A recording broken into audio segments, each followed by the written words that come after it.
You think you know how that would feel to be judged by the color of your skin? Yeah. Do you think you do? No, I don't think you'd know how that felt unless you had been through it, would you? And it seemed like when we were down on the bottom, everything bad was happening to us. The way they treated you, you felt like you didn't even want to try to do anything. It seemed like Mrs. Elliot was taking our best friends away from us. I'm JSO. Hello. It should be general knowledge to the general public, though unfortunately it's not always, that different populations of people throughout the course of history have at one time or another considered this or that group of people to be uncivilized, uncultured, of lesser intelligence, of lesser worth, or even inhuman altogether. The Greeks considering everyone not Greek to be barbarians, the Chinese considering those that did not fit a certain description or have certain features, that coincidentally mirrored themselves, to be barbarians, the Romans considering many non-Romans as barbarians, including Germanic people and people that we today consider British.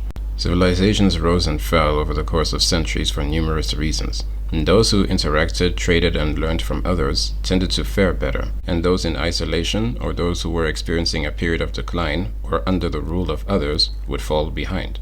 The present day is no different from the rest of human history in terms of how some treat others and the strange desire that some have to claim and impose superiority over others. The same arguments that were used to claim some perceived superiority over others are still being used today. That these people do not have the mental capacity to do this, or these people can never accomplish that. But of course today we have relatively new concepts and methods of studying things.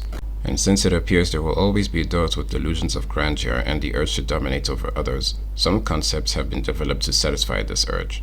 In more modern times, starting from what we've dubbed the era of scientific racism, the greatest amounts of interest and literature on the subject of classifying people and advancing claims of superiority derive from European sources.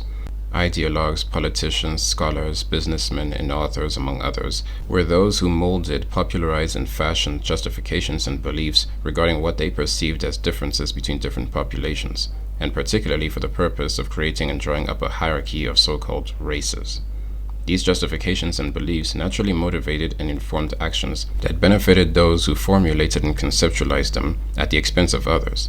Actions of the worst kind: wars, subjugation, genocides, forced displacement, social policies, and so on, justified by pseudoscience, religion, and conspiracy theories that were spread throughout the population.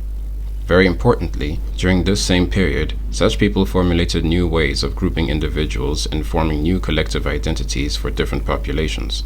The most relevant for the purposes of this discussion included the white identity, which is one comprised of different ethnicities of mostly Western European origin. But of course, the question of who could be classified into this identity arbitrarily varied over time and depended on who you asked. Because, as you can imagine, just like in ancient history, it was just another means of claiming superiority over others. And so this so-called white identity, based on no rhyme or reason and varied in definition depending on who was talking, was placed at the top of the so-called racial hierarchy, and interestingly, placed those that they dubbed black at the bottom. Even back then, not everyone fell for these silly ideas, but it was very persuasive, especially if you were classified as white yourself. And it is still the case today, which is why many white people in particular are more or less comfortable in dismantling ideas of racism, but not the idea of race itself, because as things stand, they enjoy many benefits as a result of being classified into the right racial category. This is of course true in countries in which such people are considered the majority, but also in countries in which they are not, which is a blatant indication that the notions and ideologies that keep the beliefs of a racial hierarchy and white supremacy going are very widespread and are still ingrained in the psyche and subconscious of people of different ethnicities all over the world. There has been progress over the years in dismantling these arbitrary and prejudicial ideologies, but fragments of these notions are still implicitly held and circulated and passed on in different societies, especially due to the more effective means of spreading information and influencing people's perceptions of others through different forms of media. Of all the issues with the socially constructed concept of race, the most controversial is that of the topic of human intelligence. It's important to note that the reason it appears controversial is in fact due to social beliefs and perceptions about different people that society places into different groups, not necessarily on actual facts. Just as in ancient and even more modern history, as I've just previously gone over, it is not at all new that people claim that some populations have inherent differences in certain traits on the basis of their so-called race, and it's also not the first time that people try to base such an idea on science. Despite the many holes in our understanding of human intelligence, there has also been much progress in understanding the factors that affect it, both the genetic and the environmental. Despite this, however, there are those, usually among conspiracy theorists and white supremacists, who still believe in and sometimes desperately try to propagate archaic, debunked, and outdated ideas on the matter. Online, usually among far-right circles, these individuals try to popularize these outdated ideas, the main one of which being hereditarianism. Hereditarianism posits that heredity, that is the passing on of genes from parents and offspring, play a significant or even major role in determining human nature, traits, or characteristics. In the context of intelligence, therefore, hereditarians take the position that genes play a significant role in determining human intelligence, in such a way that it trumps environmental factors. This is of course a fringe and outdated school of thought that has been debunked for nearly 2 centuries now, as we now understand that traits among all living organisms are a result of genetic and environmental factors. People who hold hereditarian ideas try to make it appear that their position and the consensus in science today in this regard hold equal weight. And yet they do not at all. This is why they try to dub the consensus of today as environmentalism, when it's not. It's just science. Now, from the onset, one misconception should be immediately gotten out of the way. Different traits in humans have different levels or scores of heritability, and also very importantly, our understanding of some genes are quite well understood, and for others we thus far only have speculations. During the age of scientific racism, hereditarianism was the leading school of thought, whereby it helped produce many now debunked and ridiculed studies, some studies even containing forged numbers and results.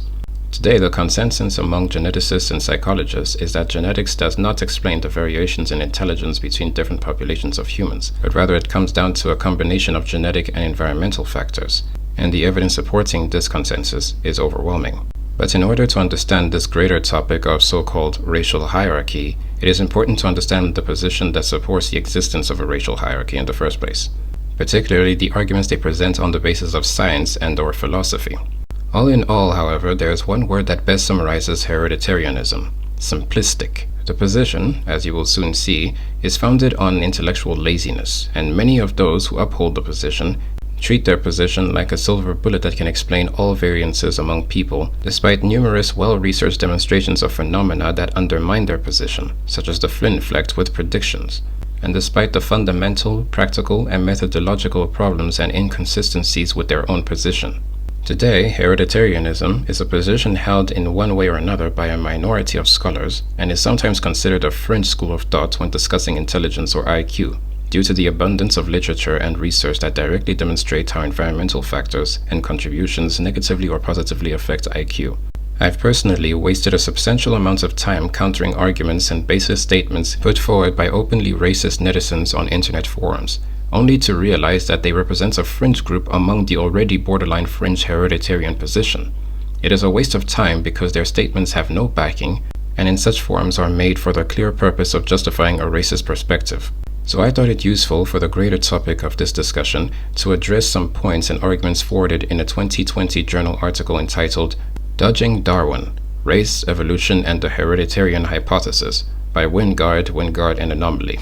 By addressing the problems with this paper, I believe it will provide a pretty good understanding of the climate on this topic, as a preface before addressing the greater topic in this part of the series, the racial hierarchy. The article intends to make a theoretical and philosophical case that, in their words, hereditarianism is more fruitful, parsimonious, and productive than environmentalism. And so they brought forth what they consider to be their most convincing cases for hereditarianism that undermine environmentalism. The paper firstly attempts to counter 3 valid and well-known arguments that highlight the issue in classifying humans, especially into races. Before actually addressing the article's counters, I'd like to mention that classifying humans is not in of itself an ethical issue on its own. The issues are regarding the relevance, the methodology in doing so, and the purpose of doing so. There may be other problems, but those are the ones I came up with. For relevance, if one's racial or ethnic identity has no bearing or relevance to a matter, especially in the realm of research, then having a focus on or consideration for it often misleads researchers into correlations that have nothing to do with it. So if they notice that many people of African heritage in a country have a certain average weight, and people of European heritage in that country have a different weight, they may draw conclusions regarding the race of the two groups, when in fact what sort of food they can afford, what kind of food they commonly eat, what sort of food they can easily access, what their eating patterns are, and so on, are of actual relevance and causes. And so the weight of the individuals will have as much to do with race as it will with eye color. Nothing. For methodology, I'm referring to how researchers are classifying populations in the first place. In the article, they state that researchers are interested in evolutionary and shared history, genetic profiles, and overall phenotypic profiles. They say this in response to the argument that classification is arbitrary most of the time. But what this article claims to be what researchers are interested in is not necessarily the case in practice and would need to vary across research fields. This is because, obviously, people within the same classification vary among each other, especially due to the genetic admixture in today's societies. But even without it, people within the same classification still vary among each other. It will therefore depend heavily on the questions the research is trying to answer. But for example, in the field of medical science in the United States, racial classifications are indeed arbitrary and limited. Mariah Carey, for example, has a father who is only half African and half Venezuelan, but is considered black in America, and a mother who is fully Irish. But Mariah Carey herself is classified as black, which is intended for people with African heritage or ancestry. Clearly, her genetic profile won't particularly match the average person in Ireland, Venezuela, or Africa, but she is to be considered as black in research? They would need to rather create classifications that are suited for the research at hand, but clearly in the medical realm in the US, this is not being practiced as they use the same racial classification provided by the Office of Management and Budget. You know, the 5 classifications that people usually see on American forms: white, black, Asian, Native American or Native Alaskan, and Native Hawaiian or Pacific Islander. This means Middle Eastern and North African people are put in the same box as Scandinavians and Slavs. That's how and why the methodology used in classifying people is an issue in research, and that's why many experts in the field are currently advocating and writing papers to cease such classifications in research, especially when it is completely unnecessary. For purpose, which is what most people are concerned about, if a research is conducted working under a fundamentally flawed school of thought, such as an idea like polygenism, this will impact the hypotheses and paradigms that will guide or be used to conduct the research, leading to false initial assumptions and misleading interpretations and inferences of whatever results are provided. That's on a strictly scientific basis, but what most people think about when discussing the purpose of research are the ethics. If the aim is to gain knowledge for the purpose of enacting policies that will lead to the suffering of others, such as justifying genocide or slavery, or if the research itself will cause harm to people, such as having to torture or mutilate people in order to record observations, then we must as humans question if that research should be done, regardless of whether or not it can be done. Also regardless of how much we really want to know something or what we want to get out of it. This brings up concerns regarding our current practices of experimentation on various non-human animals. This involves the forceful breeding, torture, mutilation, dismemberment, and testing of various substances, regardless of their effects on a selection of animals. There is no question that on moral and ethical grounds, for the sake of the animals involved, these experiments and practices like it should be brought to a stop. But people will argue that for the sake of humans, it may lead to the lack of some products such as medicine for the survival of some humans. The question therefore becomes, should some experience an unspeakable hell for the sake of others, whether human or animal? I personally would say no. The paper briefly touches on a similar concern regarding ethics, but conveniently gives no citation on the matter. The paper also does not address the implications of social harm in the hereditarian beliefs or studies that they provide, rather simply stating that they do not believe the hereditarian hypothesis will have quote-unquote bad ethical consequences if adopted, but does not engage in any of the actual implications at all, which is a consistent avoidance among hereditarians as they are aware that their position has in the past led to countless atrocities across the globe, such as the Herero and Namaqua genocide, apartheid in South Africa, slavery and Jim Crow in the US, the Jewish Holocaust, forced sterilization against different ethnicities, as well as lingering social discrimination in the general public in many societies. The article then finally addresses the question of differences in cognitive ability between different populations. Now, before I go into the part of the article that nearly turned it into toilet paper, I will address the evidence that shows that genes are at least partially responsible for intelligence levels, hence why the consensus today is that it's a combination of genetic and environmental factors. The first, as the article mentions, is that intelligence has been shown to have a high heritability score. And so it's not impossible that the mating patterns within people within a certain group have selected partners of low intelligence more than those of higher intelligence, or that those of lower intelligence tend to reproduce more than those of higher intelligence.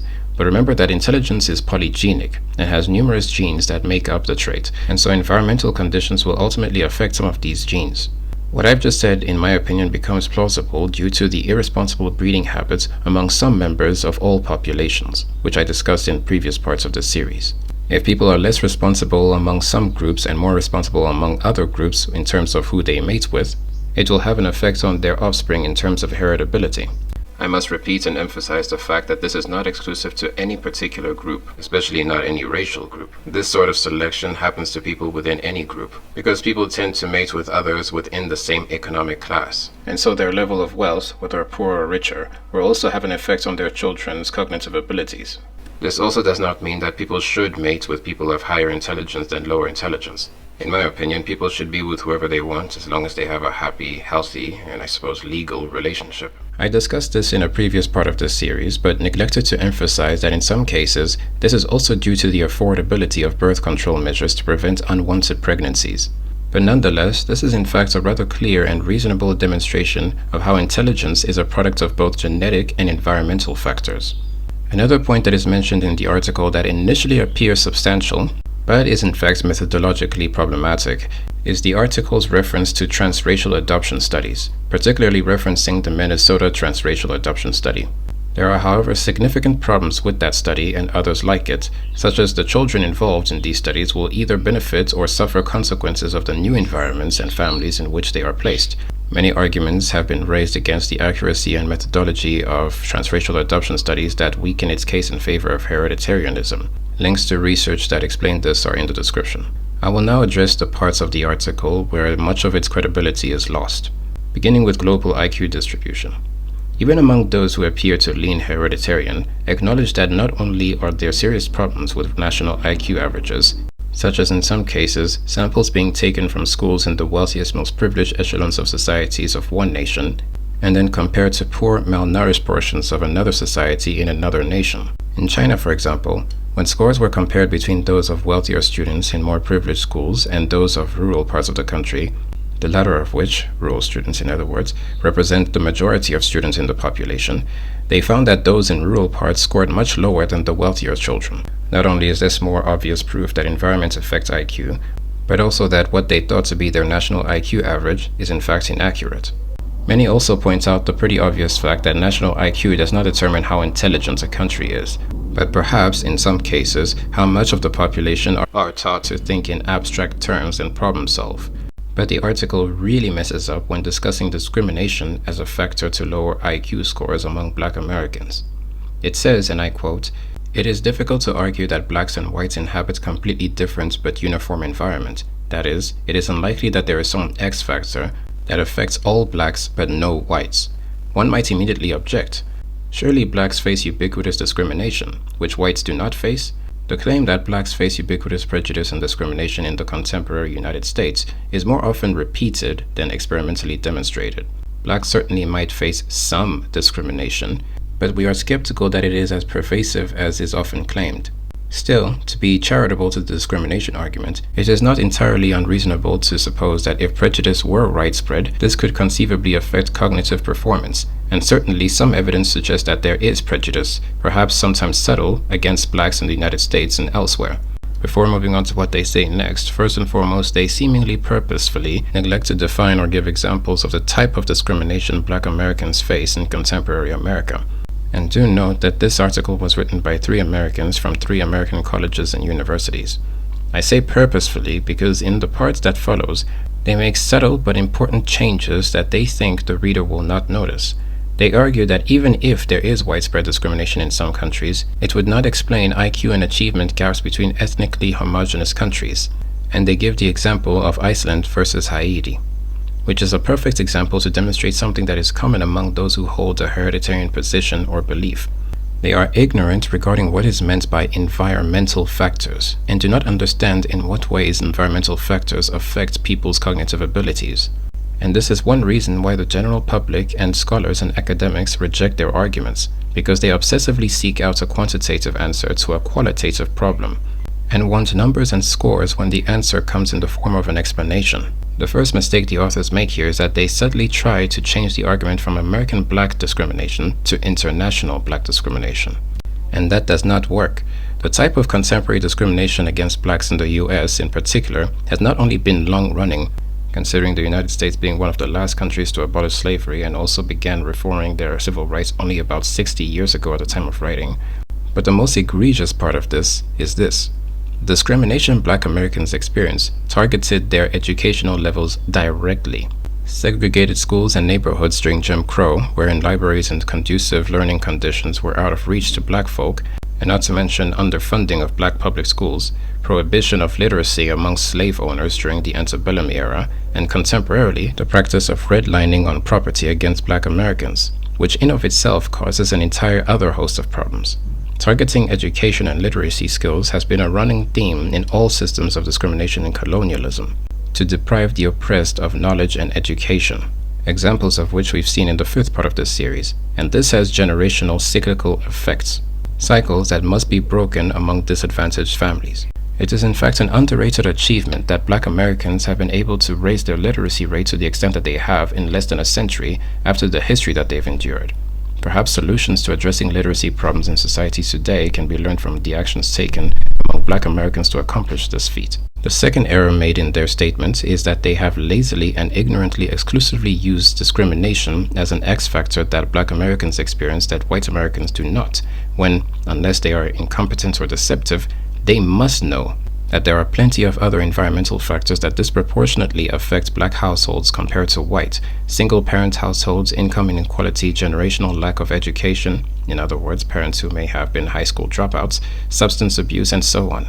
These problems are largely a result of being under deplorable conditions, which is partially due to government policies that affect them disproportionately, some of which to this day are thanks to the legacy of Ronald Reagan. Now, the continuation of these problems are not a direct result of discrimination, but they are all environmental factors that affect their cognitive ability, IQ scores, and educational achievement. The other bit of ignorance they demonstrate in their argument is that they compare mostly homogeneous nations such as Iceland and Haiti.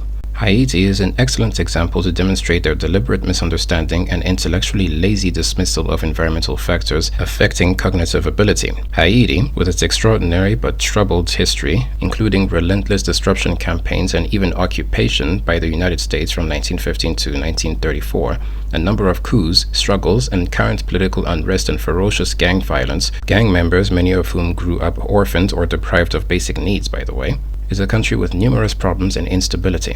But this study somehow found it remotely reasonable and intellectual to compare a country with such internal problems to a country that doesn't even have a constitutional system or mechanism of declaring war because they've never even been in a full-scale war. But here's another thing. Their talk of national IQ is also dishonestly misleading, considering that they mention students from various parts of Asia, particularly in light of high IQ scores, but conveniently neglected to mention Nepal. And that's because if we are to go with the national IQ scores that they likely refer to, the Asian country of Nepal would be ranked lowest in the world. And many have attributed this score to a lack of basic needs in the country, as well as disease, which is literally an argument against hereditarianism and in favor of environmentalism, and conveniently an argument that they do not make for African countries. The little information that is questionably obtained regarding IQ scores from different nations shows a trend that low IQ scores tend to be obtained in war-torn nations with high government corruption, poor health and nutrition, and large portion of the population lacking basic needs. That comes as no surprise when these results can and have been explained by environmental factors. Research conducted in Kenya, for example, showed a strong demonstration of the Flynn effect in the town of Embu, Kenya. This was over a 14-year period where hypothesized explanations such as improved nutrition, increased environmental complexity in family, parental, school, and methodological factors were evaluated, and their findings found that parents' literacy, family structure, and children's nutrition and health played a major role in the increase of IQ among them. What's more, comparing a country that is experiencing what is often termed a brain drain is another flaw in method. The DRC, for example, has been in a constant cycle of wealthy, educated individuals emigrating to other countries.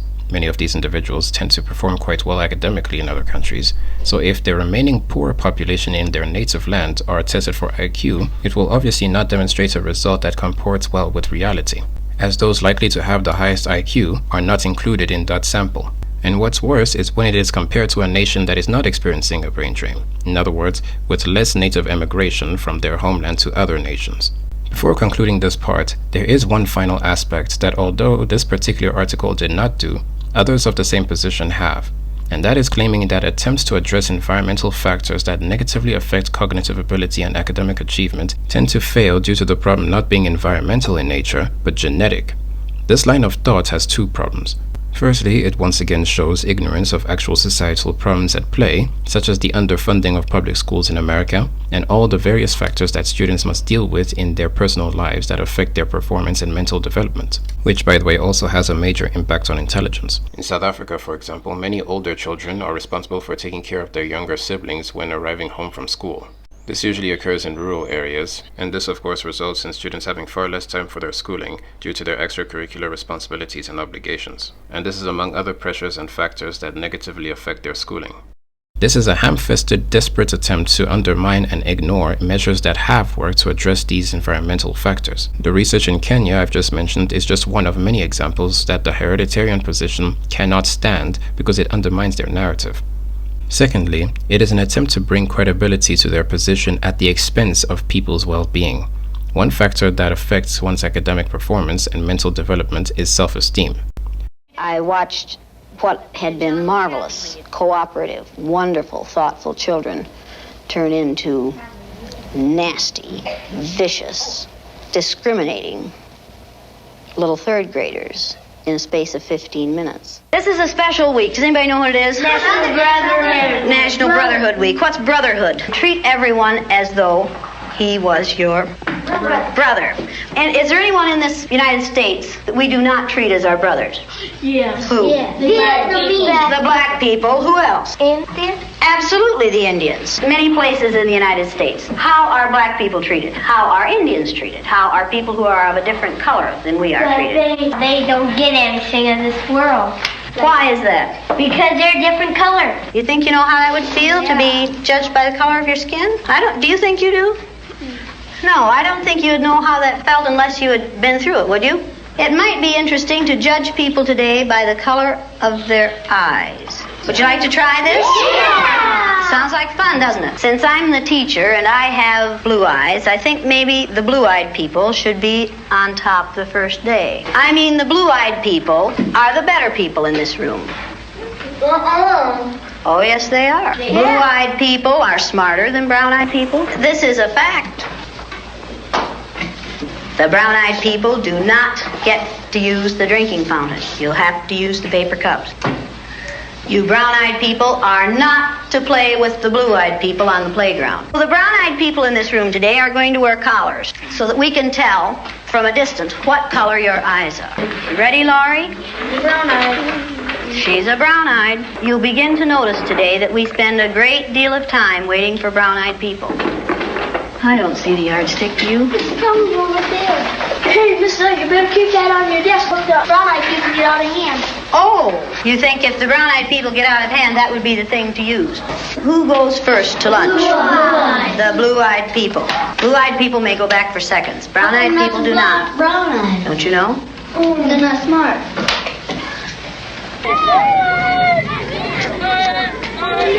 And it seemed like when we were down on the bottom, everything bad was happening to us. The way they treated you, you felt like you didn't even want to try to do anything. It seemed like Mrs. Elliott was taking our best friends away from us. What happened at recess? Were two of you boys fighting? Russell called me names and I hit him in the gut. What did he call you? Brown eyes. They always call us that. They keep calling us brown eyes. What's wrong with being called brown-eyed? It means that we're stupider. I watched what had been marvelous, cooperative, wonderful, thoughtful children turn into nasty, vicious,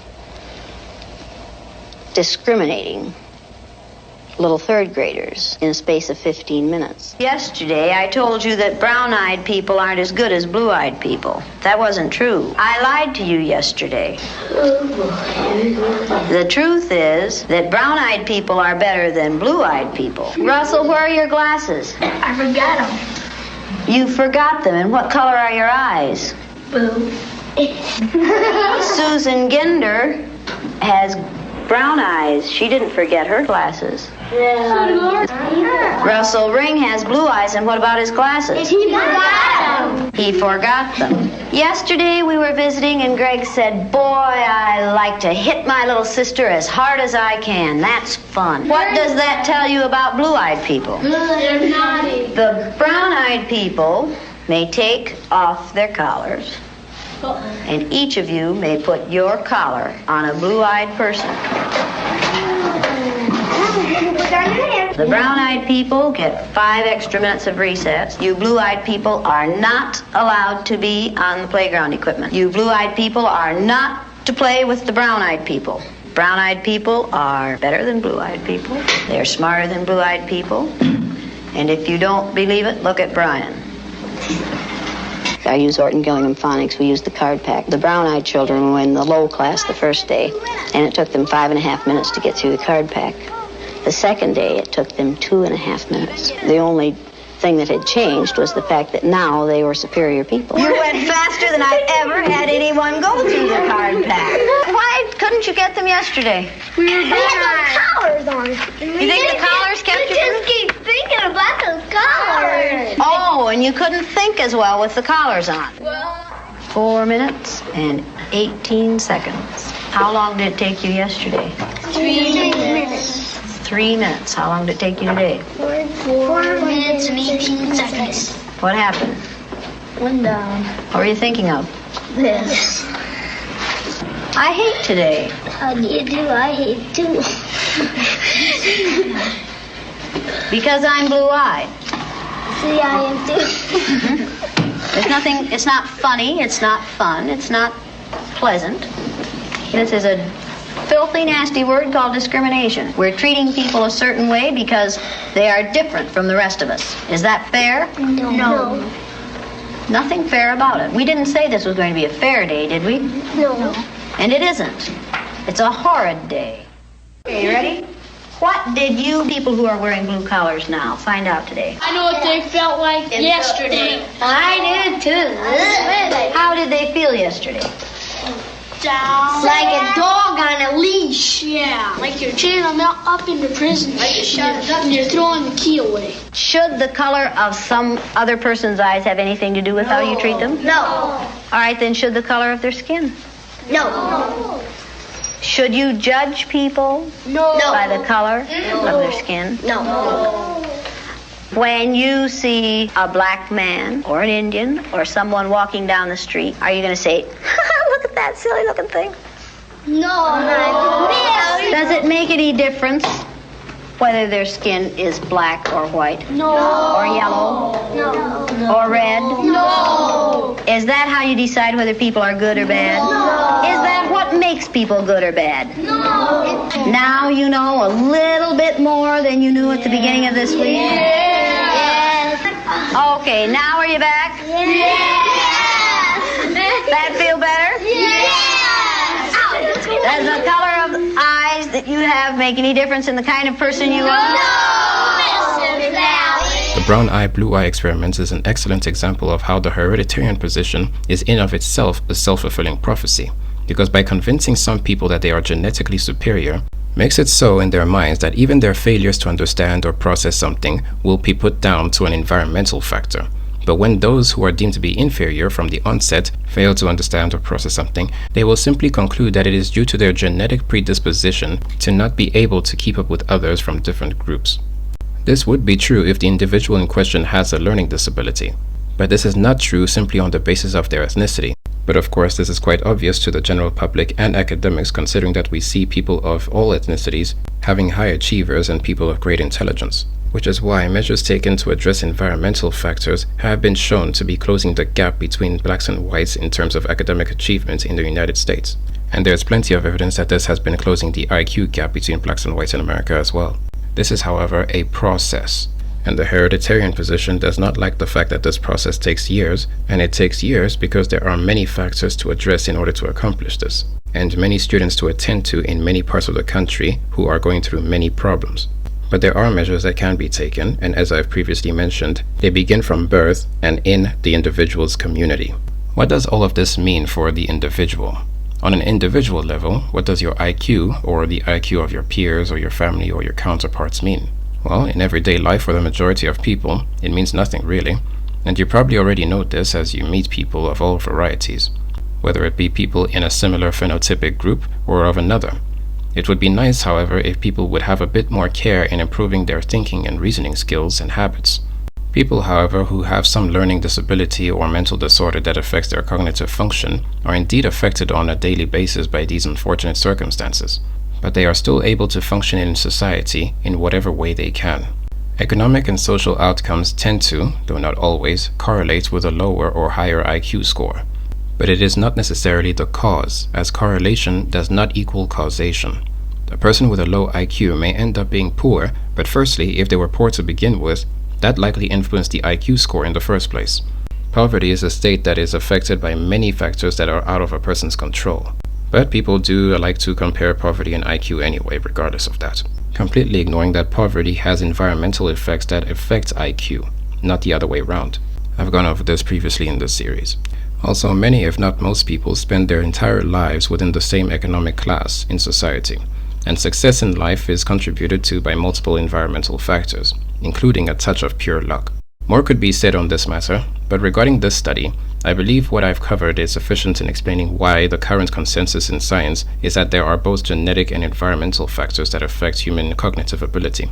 Perhaps, with more research into genetic modification and such, there may be in future an understanding of altering human intelligence at a genetic level. Of course, this would need to be done in an ethical manner, and this would potentially address the genetic component of the matter. That is, if people voluntarily choose to do so for themselves and not others. And yet, as it stands, geneticists do not yet fully understand all the genetic components that make up intelligence, and so we are certainly not there yet. And there is in fact no guarantee that we ever will get there.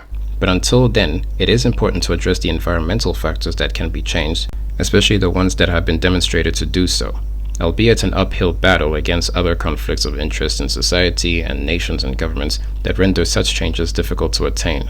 And such changes, of course, will not only benefit people in terms of intelligence, but other factors that will improve their well-being as well. If Jane Elliott's lesson in discrimination changed the way these young people feel about discrimination and racism, it also had a totally unexpected result. The second year I did this exercise, I gave little spelling tests, math tests, reading tests 2 weeks before the exercise, each day of the exercise and 2 weeks later. And almost without exception, the students' scores go up on the day they're on the top, down on the day they're on the bottom, and then maintain a higher level for the rest of the year after they've been through the exercise. We sent some of those tests to Stanford University, to the psychology department, and they did a sort of an informal review of them, and they said that what's happening here is kids' academic ability is being changed in a 24-hour period, and that isn't possible, but it's happening. Something very strange is happening to these children because suddenly they're finding out how really great they are, and they are responding to what they know now they are able to do. And it has happened consistently with third graders. The entire concept of race should have been eliminated from legal and academic frameworks alongside racially discriminatory laws in various nations and considered obsolete.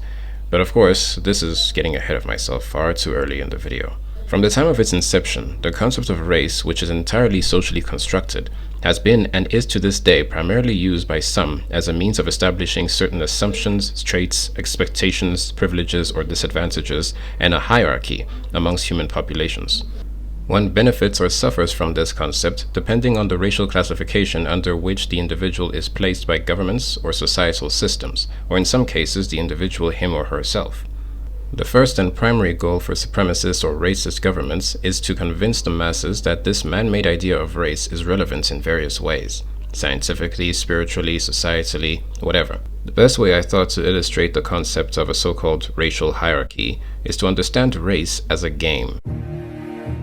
Inside each envelope is a card with a number on it, and these numbers are your ratings. They represent how much you're worth, you know, as people. Woohoo! I'm number 1! I'm number 1! With 10 being the highest and 1 being the lowest.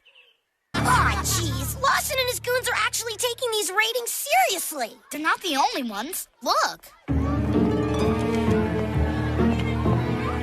or 5. See ya. Excuse me, sirs. Would there happen to be any 3s here? 3s? We're 7s, loser. Man, this lumps. Everybody's going along with these stupid numbers. It's just elementary psychology, TJ. The kids with high numbers are flattered by the rating system, while those with low numbers lack the self-esteem to speak out against it. I'm just glad the 6 of us don't give these ratings any... Hey, I'm an 8! How insignificantly amusing. Policymakers and those who have influenced them, scientists, religious men, ideologues, scholars, businessmen, and politicians, are the ones who have come up with the rules, and those rules naturally benefit themselves. Not only have they arbitrarily constructed these classifications, but importantly, they've conveniently decided who qualifies for each classification. And this is incredibly arbitrary. At some point in the US, Italians, Finns, Germans, and Slavs were not socially considered white enough by those of Anglo-Saxon heritage, due to pretty much the same reason that Hispanic folk of European descent today are not seen as white despite being phenotypically similar to others of European descent. These reasons include language, type of work that they commonly do, and culture that's different from the Anglo-Saxon lifestyle of the times. This is why it's commonly said that white Americans have no culture, because regardless of where they come from, they would have had to sacrifice whatever culture they had to assimilate into the way of life of the majority who held the most power in the new land.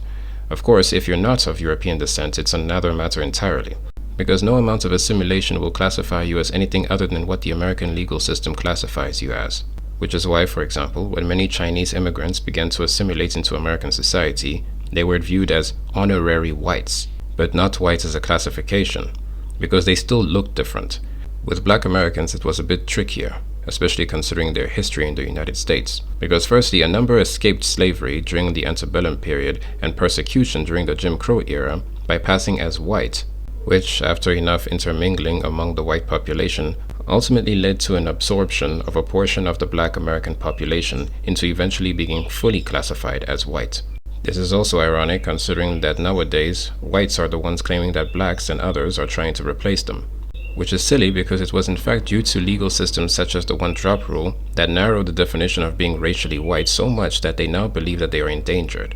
So if years from now they choose to count Hispanic whites as white, one will find that there are in fact more whites than they initially thought. This is one reason why Hispanic whites choose to join white supremacist organizations. Now, over the years, through the arduous struggle and sacrifice of those who chose to resist these systems of discriminatory oppression rather than assimilating to it, many laws that discriminate on the basis of the socially constructed notion of race have been overturned or removed, and new laws prohibiting such discrimination have been adopted in most governments all around the world. This, of course, has its exceptions. For example, it was only in 2021 that the NFL ceased the practice of race norming, to pay out significantly less money to black football players for injuries such as concussions on the basis of a belief that black people had less mental capacity compared to white people and so did not require as much money as the white players. This sounds like something straight out of the 1940s and 50s, but this only ended in 2021.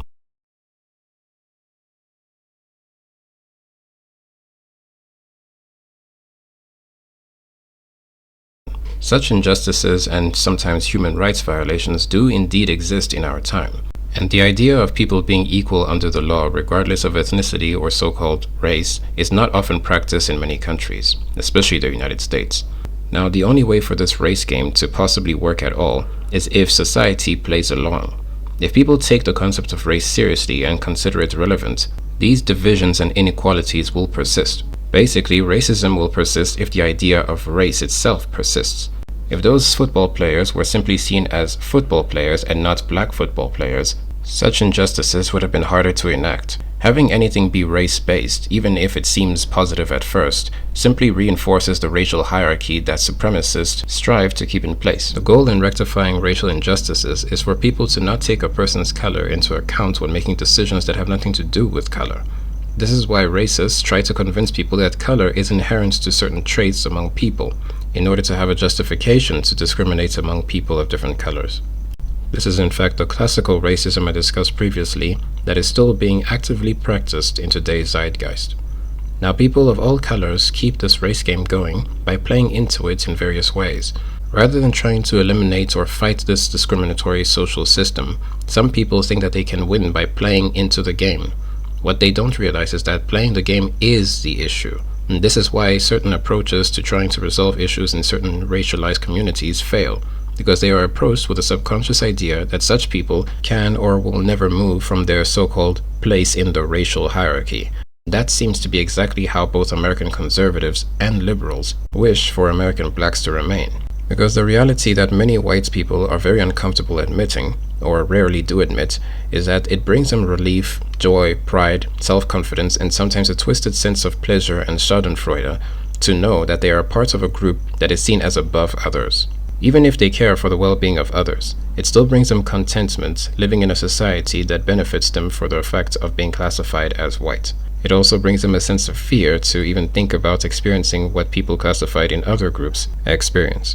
And it is this aspect that unfortunately makes people who are racially classified as white generally untrustworthy with regards to enacting actual change for other racialized groups. How did you brown-eyed people feel while this was going on? Embarrassed. Sense of relief that I wasn't a blue-eyed person. Sense of relief that you had the right color eyes. Absolutely.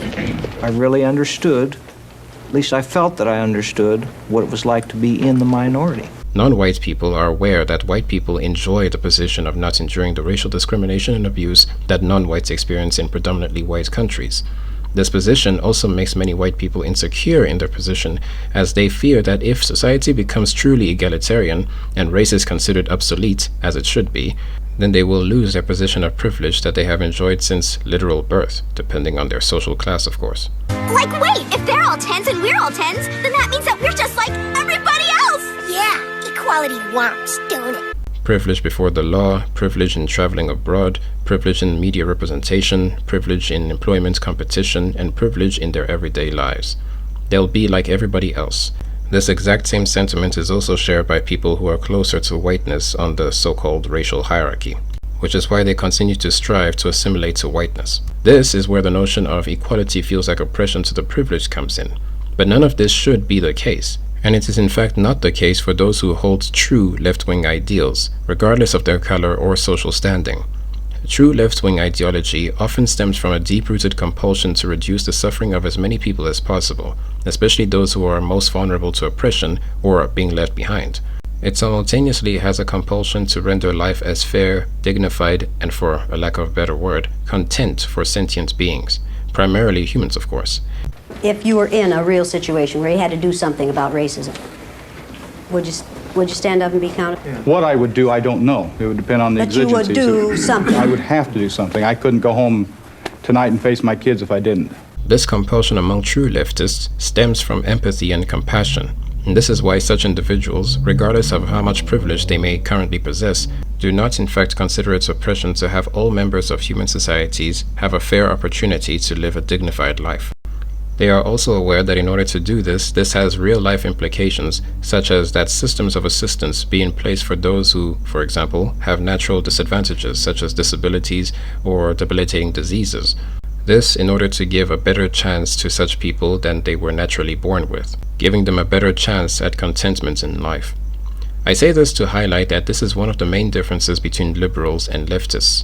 Liberals, whether they know it or not, are really right-wing at heart, and the benefits that the status quo provides them renders them content with the status quo, and therefore they would not want any real changes that may affect the benefits they receive from the status quo, even if that same status quo is directly causing the suffering and oppression of others. And so any empathy or concern they may have for those suffering as a direct result of the system is marginal, and they may present themselves to care for the well-being of others, and perhaps many do. But they are not interested or willing to go the distance to enact any real change to the system that has benefited them so greatly. And so they acknowledge that the system that may be good for them is not good for others, but they, well, frankly, don't really have the willingness to change it. They would rather criticize and make a noise about the system, but not promote any solution that would affect them, even if it will end the suffering of others.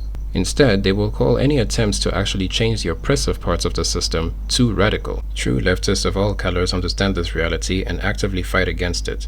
But in reality, true leftists are actually quite few online. And the right wing purposefully call anyone who's not right wing left wing, which causes terrible confusion because this means that the centrists, liberals, libertarians, and others who actively strengthen the status quo, sometimes without even knowing it, pose as left wing when they are not. Such people are literally working against the ideals of the left. I felt like I was a king, like I ruled them brown eyes, like I was better than them. Happy. This inferiority complex exists in people of all racialized groups, but in different ways. White people with low self-esteem and miserable, pathetic lives often go through a pipeline to white supremacy because it is an ideology that tries to convince them that no matter how horrible, unaccomplished, unsuccessful, or obnoxious they are, their whiteness still makes them superior to other people. The funny thing about believing oneself to be superior, however, is that one must keep up the delusion, and will go through great lengths to hide or downplay their shortcomings. You often see this demonstrated by obscure accounts on social media of people who obsessively seek out non-white people to insult and anger for no apparent reason, including forums or comment sections that have nothing to do with race or politics. These individuals flood true crime content to remind everyone of the color of the perpetrator if he's not white, but are noticeably absent when the perpetrator is white. At this point, it's become such a common occurrence that it's no longer infuriating, just embarrassing, and screams of insecurity considering how desperately these white racists wish for their narrative to be justified. However, these can be ignored. I am concerned about the inferiority complex among black people, especially of lower income communities, as many who suffer from this walk through their lives not realizing that it's a major cause for their lifestyle choices and why they do not even attempt to achieve a better life for themselves and their loved ones. Those that do not have this inferiority complex unfortunately have to fight an uphill battle against those in their community who do, and the ones who do are usually apathetic to everything and do not believe any meaningful change is even possible, and so they contribute to the degradation of their communities and inflict much suffering upon those around them. And when such people have offspring, because they unfortunately do, all that baggage is transferred to them in a vicious cycle that can only be actively broken and not passively changed. This inferiority complex is behind the conflict that also exists between black men and black women, particularly in black American communities, as I've mentioned in the second part of the series. Now, it is not even particularly difficult to ignore supremacists and people who try to claim that a social hierarchy even exists, when one simply considers that based on their statements, beliefs about reality, and public online behavior, the vast majority of these individuals are quite mentally unstable. Arguing with such people is like arguing against a drunken person. You will likely get nowhere. Which is why it is a select portion of these supremacists and racists that are able to infiltrate themselves into positions in which they will be considered reasonable and rational, which in turn will ultimately shift susceptible groups, such as liberals and moderates, to accepting full-blown false and bigoted ideologies. So in other words, they pose as liberals or centrists or moderates, but they promote and spread supremacist talking points and beliefs. This leads us to discussing the matter of what in fact does influence people's ideas, perceptions, or understanding of the concepts of race and ethnicities. The science on these matters is devastatingly against supremacist ideologies, which is why they often simply badmouth or try to sow doubt on the credibility of actual science and institutions that promote it, such as colleges, when discussing the biology of the human species, especially our evolution. So the three most important influences on people's perceptions and beliefs on race that I've come up with are hearsay, which includes the media, personal experiences, and formal education. Before I go into those, however, it's important to clarify something from the get-go. In the previous part of this series, I discussed how a variety of people, when it comes to color especially, try quite desperately to be classified or identified with those we term white. One detail, however, must be understood thoroughly to understand the greater issue that perpetuates the racial inequality, oppression, and marginalization of many people around the world. This detail is that those who strive to be classified as such do not necessarily do this due to the admiration or even the glimmer of fondness for white people. This would be like thinking that Jews, in the middle of the Nazi regime, attempted to pass for Aryan, which is an obsolete, mystified racial categorization by the way, because they admired Germans, or that black Americans during Jim Crow tried to pass as white because they simply admired white folk. But rather than that, the common motivation was to avoid the persecution and ill treatment that came along with being classified as black or Jew. And any genuine admiration came not without the years of conditioning in a society that considered such people inferior for simply being born in a minority of skin color. In simple terms, some people, in an attempt to avoid or escape the mistreatment they endure in society due to their skin color, gravitate toward the classification that receives better treatment. But of course, there are those who simply wish to be superior to others, which is why they gravitate towards the same group.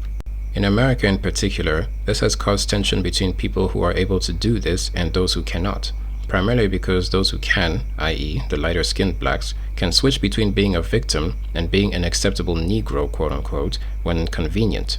And due to this so-called hierarchy, they themselves, the light-skinned blacks, develop a superiority complex against the darker-skinned blacks. But more on this when discussing biracialism and hypo and hyper descent. So people in this predicament and those who desire these changes may not even particularly like white people, but rather they are interested in what the socially constructed concept of being quote-unquote white means. It's however very important to note that the United States of America has influenced much, if not most, of the world's perceptions and beliefs on race due to its heavy influence on most of the world's most circulated and demanded media, particularly entertainment media. With this consumption and dissemination of American media comes the dissemination of American ideas, attitudes, stereotypes, propaganda, indoctrination, and so on. This causes a number of, at times, unintended problems in parts of the world that hardly even have people who would be considered white in them. Beauty commercials, for example, tailored and marketed toward Eurocentric audiences, end up before an audience of people who do not share in those features. But due to the barrage of European representation in the media, which people from around the world grew up emotionally invested and inspired by, these standards become the norm, even in places where they look completely different from the so-called norm. However, as I said, at times this had unintended consequences. But at other times, the consequences were completely intentional, whereby people classified as anything not white were made to look as silly, unattractive, unintelligent, evil, violent, barbaric, untrustworthy, lazy, subservient, animalistic, and so on as possible. But more on the media in a moment. First, I would like to begin with the factor that seems to influence people's perceptions a bit less than the other two: education. Most people seem to grow up accepting the differences in people's appearances as simply a part of life, and don't spend too much time wondering how it all came to be, unless it is a common topic of discussion among those around them.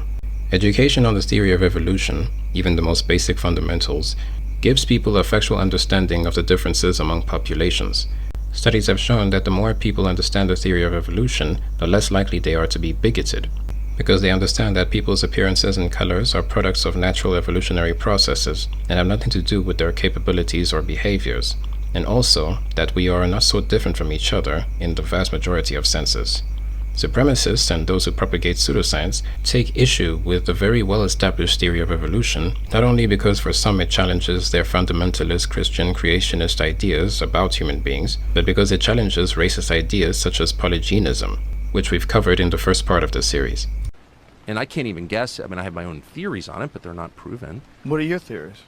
God created people, distinctly, and animals. I mean, I think that's I think what every person on Earth thought until the mid-19th century, actually. Right, but it's not a new idea. Polygenism is an outdated and obsolete belief that states that different so-called races of humans have different origins, usually coinciding with their climatic zones or environments, and have unequal traits or characteristics.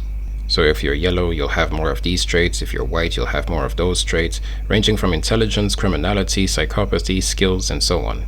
This idea, of course, has been long debunked and abandoned in academia and the realm of science. It still kind of survives in the realm of religion, especially Christianity. But in order to keep money coming in from people from all walks of life, they don't say it out loud. Not usually, anyway. The fact that the phenotypic differences among humans make no significant difference between humans, and the fact that we're all of the same species and can interbreed perfectly fine, disturbs these races to the point where they ignore and wish to change reality and encourage others to do so in order to make it so that different humans are not the same, in order to establish that some humans are simply better than others on the basis of their color and ancestry.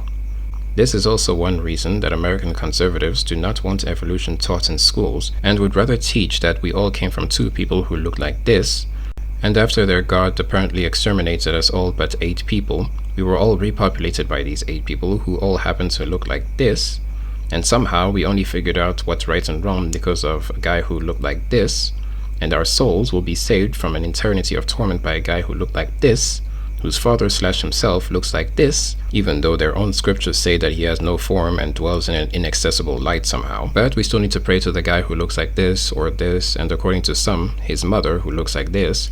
And this one is apparently surrounded by angels who all happen to look like this, even though they are described to look more like this in their supernatural form. But a bunch of them would be bothered if we told them that the guy looks more like this. But whatever, more on spirituality and race later in this series. However, it doesn't end there, as there are those who try to justify their racism but working within the established evolutionary framework, considering that it's quite undeniable at this point. These people posit that perhaps there are genetic traits that are either present in or absent from some populations, which will of course determine or affect their makeup. Ultimately, they attempt to narrow these populations down to racial groups, which I remind you are constructed arbitrarily. Now, this part should be understood very carefully because the difference tends to be very subtle, which may lead to confusion regarding what is even being argued. The reason intelligence is such a contentious topic is due to the blatant link between intelligence and one's humanity. Intelligence levels are often seen as the primary and most important aspect that renders humans significantly different from non-human animals. Whether people say it or not, the less cognitive function a creature has or is perceived to have, the less human it is perceived. And not always, but sometimes, this reflects in our willingness to end that life if need be. Of course, this depends on other factors as well, but a person in a coma, an elderly person suffering from any form of dementia, a person who cannot speak your language, a person of any age suffering from mental retardation, sometimes even those on the autism spectrum in cases where it's debilitating, sometimes newborn babies, and sometimes we even feel a lack of sympathy for a person if they die a horrible death due to an unintelligent decision. In fact, there are disturbingly many who celebrate such deaths. Now, with that said, people, especially those holding racist beliefs, tend to have this understanding of genetics and heredity. If you're like this, then there's automatically a high chance your children will be like this too. Now, that certainly applies to some aspects of a person, such as skin pigmentation, eye color, facial features, and so on. But firstly, genetics as a whole is not an exact science in all respects. It depends on what the question is and what genes are being investigated. Some genes, as we will soon see, have yet to be identified to cause a trait, and other genes have a plethora of evidence demonstrating that they cause a trait. Secondly, and also very importantly, no traits at all are 100% hereditary. There will be some percentage of environmental factors that will play a part in any trait. Having blue eyes does not automatically mean your children will have blue eyes. Same with being light or dark-skinned or being tall or short or whatever. Thirdly, some things that people think are traits are not genetic traits at all. IQ, for example, is not a genetic trait. It's a man-made testing system purported to give a score of one's cognitive ability in some respects.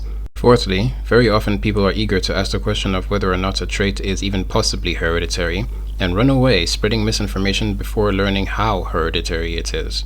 For example, I'm sure many may think that Down syndrome or schizophrenia are highly hereditary. Well, interestingly, despite Down syndrome being a genetic condition, only 1% of Down syndrome cases are actually due to parents transferring it to their child. In all other cases, the parents did not carry the gene.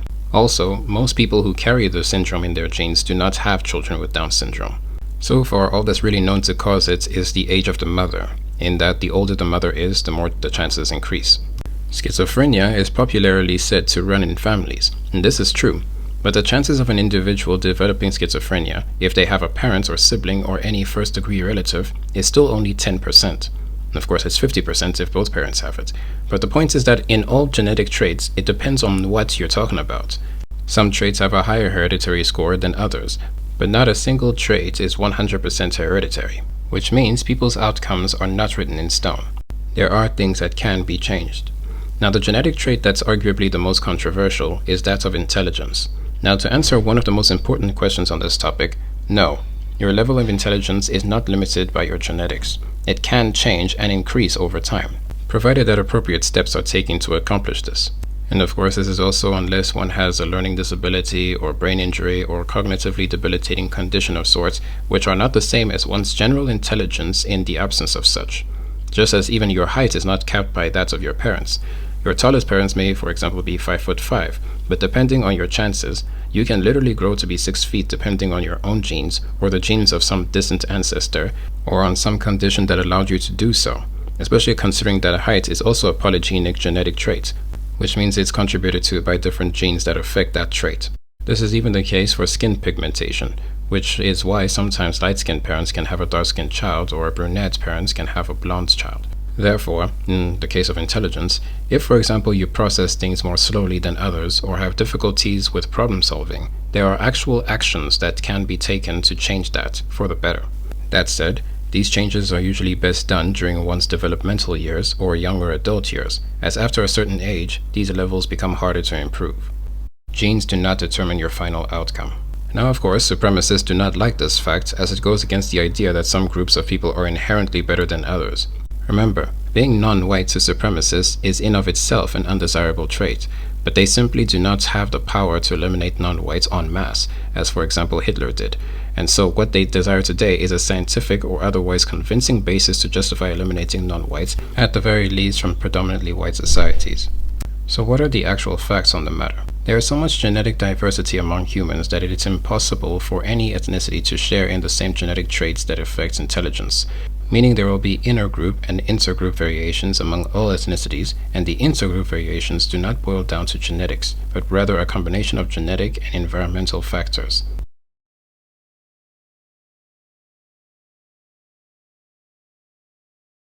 Generally, people tend to be less bigoted when they've had similar experiences to people who may appear or seem different from them. It helps them and allows them to empathize with them and people from all over the world. Like when my grandparents or somebody and they start talking about old times and they say the Japs and all this and that, and they start, holding that against them, I think, how'd you like to have been them? Japanese Americans get thrown into this camp just because they happen to be part Japanese. I just calm down and think about it. But when they get older, they're set in their ways and they're not going to change. The second point that influences people's perception of individuals of different ethnic groups is personal experience. This can influence the general public more than education, but sometimes less than the media, depending on the individuals and the community. In very ethnically diverse communities, people will get a first-hand experience of what people of different ethnicities are like through interactions and relationships they share with them. Of course, this can go either way. It can reduce racism and racist beliefs among people, or it can cause people to generalize and exaggerate the negative things they've seen in people of different ethnicities. Or it can cause people to form groups within the same community based on race, and tension can form between them. This, of course, depends on what kind of community we're talking about and what problems they had beforehand. If they already had other socioeconomic problems, and those problems can simply exacerbate existing problems and cause people to become more conservative and group each other and have tension between different groups. But of course, as I said, it can also cause people to humanize each other and gain first-hand experience to confirm that all humans of all colors are simply human, with varying aspects about them within people's groups or between people's groups. However, personal experience may not always reflect the bigger picture in any scenario. If a person meets many racist Arab people, they naturally start to assume that most, if not all, Arab people are racist. This goes for other things too, and what people don't realize is that this usually works in ratios and percentages. In other words, if you've only met 3 Jewish people, and all 3 happen to be arrogant bigots, it will usually be enough for most people to, off of those experiences, make a generalization about all Jewish people, because in this case, for example, indeed 100% of the Jewish people you've met were arrogant. And even if it was 2 out of 3, it would likely not change very much of your perception. But if you met 10 Jewish people, and 7 out of 10 turned out to be some of the best people you've ever met, that may change things a lot. Which is why sample sizes matter, even in research. Though it also depends on the individual who's doing the meeting. Some people will emphasize their positive experiences more than their negative ones, or maybe their positive experiences were just more significant to them than their negative ones. But some people emphasize their negative experiences. Even if they met 100 black people in a month, even if they just met one of them who gave them an awful experience, it will be enough for them to generalize and lump all black people together as the same, sometimes regardless of how significant that negative experience was. This is because they may have started off with certain beliefs about black people, or the belief that race will determine their traits from the get-go, and so it wouldn't take much of anything for them to justify this belief, even if the other 99 were pleasant to them. This too is a form of racism that falls under otherism. Such forms of racism are fueled by a cognitive dissonance and negativity bias. Also, some things cannot be statistically measured accurately, especially because it would depend on a lot of self-reporting. People define arrogance and even aggression differently, so even a survey may not produce accurate results. However, the aspects for which we do have accurate results should be addressed if they are problems. Things such as crime, mental health, disease, literacy rate, and so on. If there is a trend or widespread issue within a community, it should certainly be addressed to find solutions to helping those people. But then the approach to how any problem is addressed is of paramount importance as well. If the approach is on the basis of race, it is likely doomed to fail, because the race of the individual will not have been the cause. The factors that truly are the cause must be addressed, because those factors affect people regardless of so-called race.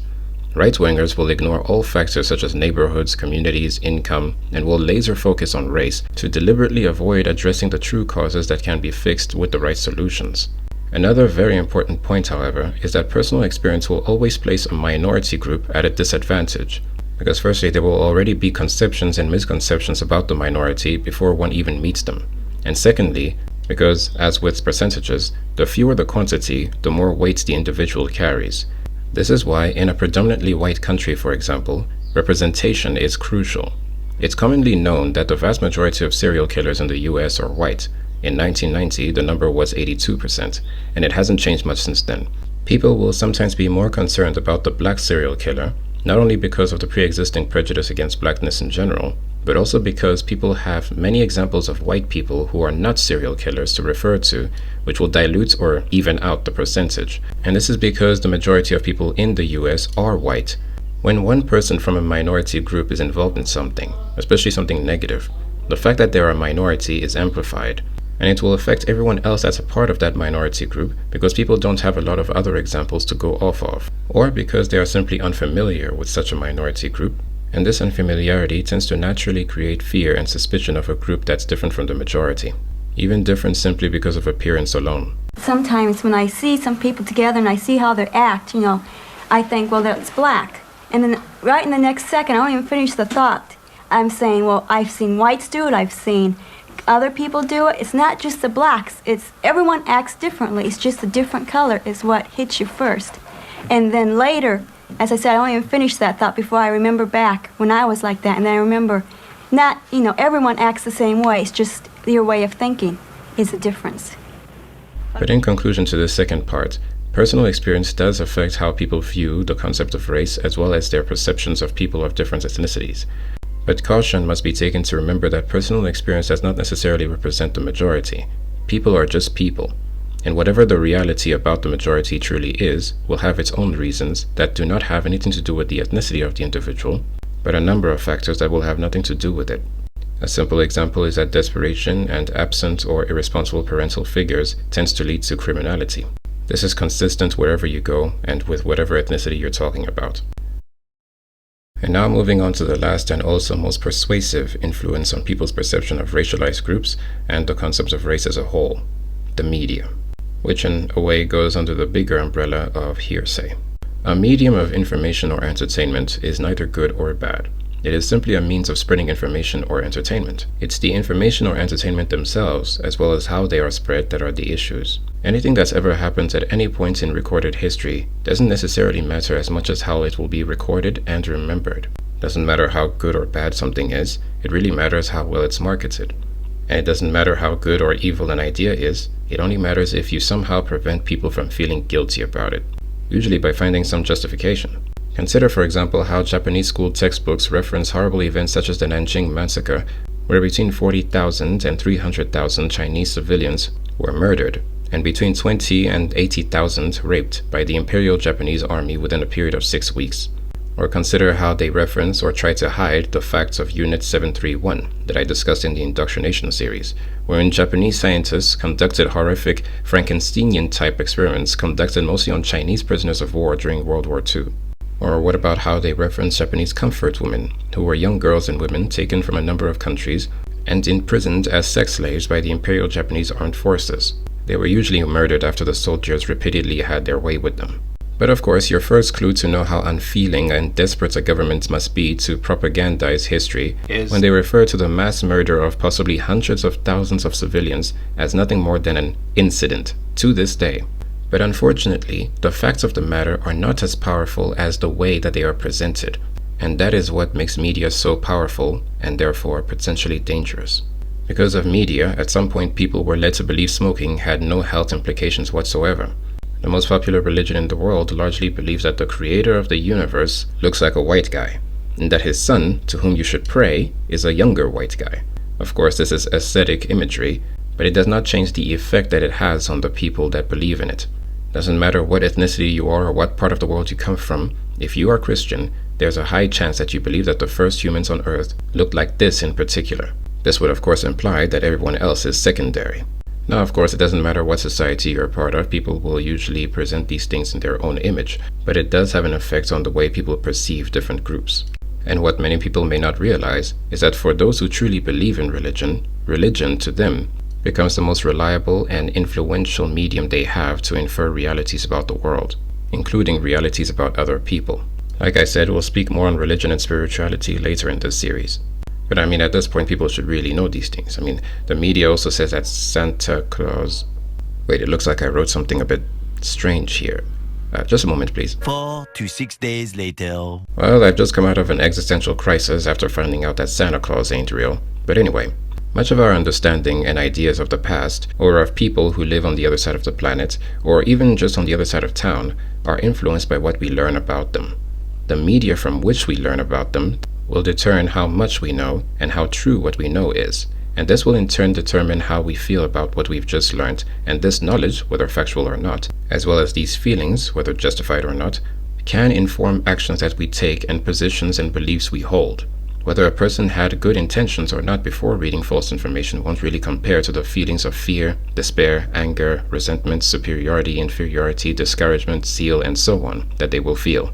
If they are flooded with exclusively or near exclusively negative stories and images of some types of people, and not so much negative stuff or just common stuff about others, it will absolutely affect their perspective on these people, even if they're literally surrounded by such people and their reality says otherwise. The media can make them believe something completely different.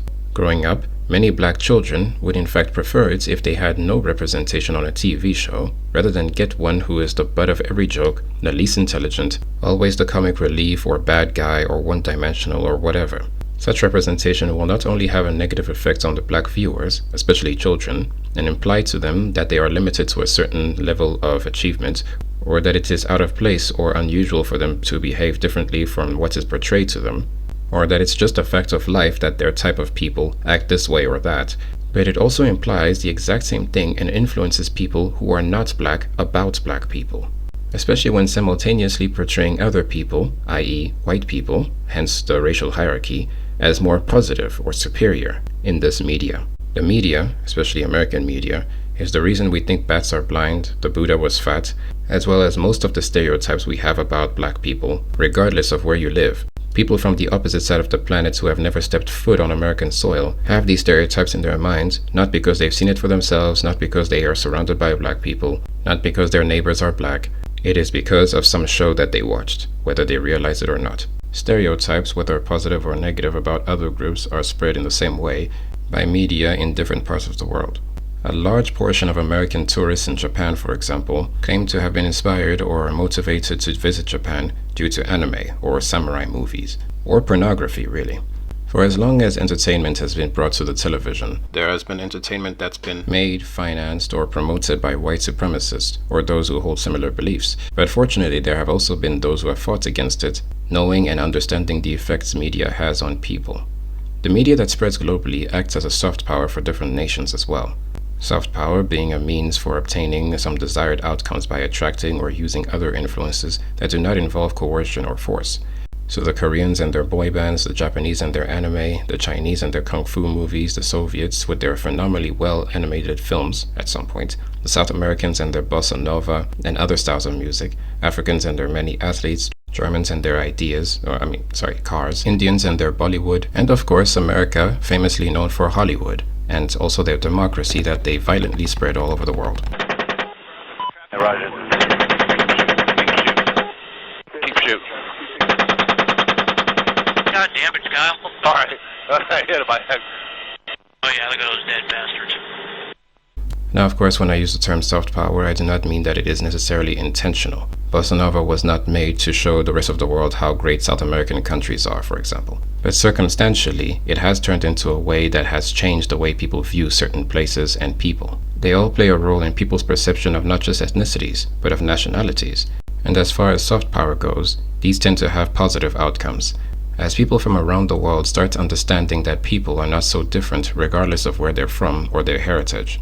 Some people have hardly heard of or know any famous Southeast Asian or Africans. And so representations in the media of such people unintentionally give a new face, perception, attraction, conception, or even calming effect for people all over the world. However, in our time, there's hardly a form of media that compares to a relatively new phenomenon, social media, whereby individuals from all manner of backgrounds can spread entertainment and information to the literal global public, as long as they have an electronic apparatus that allows them to do so and an internet connection. The amount of people they reach depends on different factors, of course, but ideally, people can present themselves on media in any way they choose to do so. But of course, social media has a plethora of problems, one of which being that much of it is a facade. People on social media present themselves through a persona that's convenient for whatever they're trying to achieve. This makes it so that there is absolutely no way to know what people are naturally like off of social media. Many people would choose to present themselves in a positive light in order to attract a viewership, but this isn't always the case. Others depend on being as angry, unhinged, or bigoted as possible to attract the audience that they want. And so again, it depends on what the individual is trying to achieve. There are people who have presented themselves as regular folk who have literally murdered others in cold blood. There are people who appeared as innocent as they come, but abused their own children. There are others who have publicly planned mass shootings, gone out and actually done it, all while having what we call a following on social media. However, social media has also shown that people of all walks of life are not so different and have lives and talents and intelligence and emotions just like everybody else. It has also been a way for people to learn that some problems that they were perhaps under the impression were only common in their ethnic group or community is in fact rampant in all communities and ethnic groups. And this is important as it single-handedly destroys exceptionalist and supremacist notions of superiority and inferiority among people. Because of social media, discussions about different groups have gone from being about larger groups to subgroups, and that's important as more points of view can be articulated and voiced. That way we can find, for example, that there are some Muslims who don't believe this but do believe that, and that there are people who have experienced this and have this to say about that. Unfortunately, we also live in a time of an overload of information, which increases by the minute. And among that information is misinformation, and this misinformation can cause serious harm of different sorts. My personal observation at the time of writing this in 2024 is that the true threat that racists and other bigots present to people is their attempt at convincing people that they are justified in their bigotry. They throw statistics in your face and pull it away before you have enough time to question how those statistics came to be, what are the proposed causes for those statistics, and how old are those statistics, and what about other statistics or topics that point a different picture regarding the previous statistics. But all those who do not think critically or do not have empathy or value truth and reality will be swept by these attempts and go through the pipelines that can have serious consequences for different people. However, it is also encouraging to see all the like-minded individuals who do see the bigger picture, who do have empathy for people who are nothing like them and that they've never even met, and who do think critically on matters. And importantly, people who are willing to contribute to realize actual positive change for the oppressed and marginalized. What's even more encouraging is that such people have existed throughout history before there were even terms to describe them. People who have had the sake of others at heart, even if it meant sacrificing a regular life for the struggle. I will go more into what regular people can actively do to solve problems that they may not even be aware to exist in their societies and communities later in this series. In conclusion, there is no racial hierarchy because the very concept of race is nonsensical and irrelevant in most senses. Those who wish to uphold the idea of race the most are those who benefit from it the most: liberals, moderates, centrists, and libertarians, none of whom are actual allies in the struggle to enact real changes and are more akin to the political right, which includes conservatives and fascists. Some movements to improve people's lives will have a focus on particular marginalized groups for the purposes of practicality. So for example, if a group was disproportionately affected in the past, then there will be a special emphasis on that group until things are equalized in society. And so unity among disadvantaged groups of such will not only be inevitable, but necessary to achieve such ends. However, as I said in the previous part, this exclusive unity must be temporary, and I believe cross-sectional, as it does not matter whether you're Arab, Asian, Pacific Islander, Native American, African, European, light-skinned, dark-skinned, or whatever. The end goal is for the ultimate dissolution of oppressive systems in place across the nations all over the world. This can be done step by step, and in my opinion, should be done community by community, with each community fixing their own problems, but in solidarity and peace with other communities. But this cannot be done if we do not eliminate the basic fundamental divisions in societies that perpetuate archaic, obsolete, and harmful notions among people. Notions such as imagined or hypothesized differences between human beings, which, regardless of the intention, ultimately establishes or upholds hierarchical systems under which people are kept. I'm G.A. Sola. Goodbye. Why didn't you people support one another? Why didn't the blue-eyed people on this side just sat there? And let's face it, you covered your asses, right? Why did you just sit there? Well, I think that's symptomatic of the problem as a whole. We see that, in society in general. We see a few people who are making a lot of noise, and the rest of the people sitting back waiting to see what they're going to do. Okay, as long as I was picking on him, I was leaving you alone, right? Right. I'd say a lot of people accept that. They have a few people do their fighting for them, and they stand back, and if this person's going to win, then they'll get on this side. But if that person's not going to win, they'll stay back over here, That's just how it works. What if you had to spend the rest of your life this way? I don't know how to answer that. You don't wake up every morning knowing that you're different. You wake up as a white woman who is going to her job at 8 o'clock or whatever, where a black person is going to wake up knowing from the minute they get up out of the bed and look in the mirror, they're black. And they have to deal with the problems they've had to deal with ever since they were young and realize that I am different and I have to deal with life differently. Things are different for me. And I don't think you can really say that you have felt, maybe you have felt some sort of discrimination, but you haven't felt what it is like for a black woman to go through the daily experiences of arguing and saying, listen to me, my point of view is good, what I have to offer here is good. And no one wants to listen because white is right. That's the way things are.